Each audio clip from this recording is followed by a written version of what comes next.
How to play Gunship Battle Helicopter 3D for beginners. First of all, open the game on your device.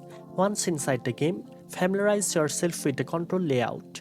The left joystick is used for moving your helicopter, while the right joystick helps aim and shoot.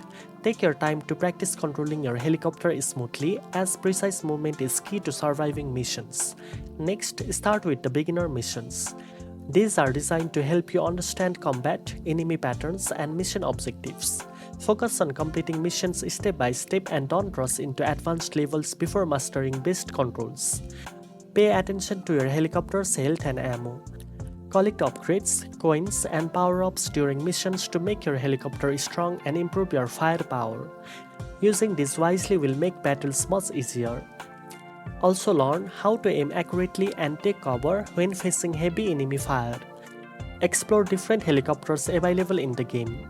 Each has unique abilities and weapons, so choose the one that fits your playstyle. Experimenting with different helicopters will help you perform better in tougher missions. Now you know how to play Gunship Battle Helicopter 3D for beginners. If you found this video helpful, don't forget to like, share and subscribe for more gaming tips. Thanks for watching and I'll see you in the next one.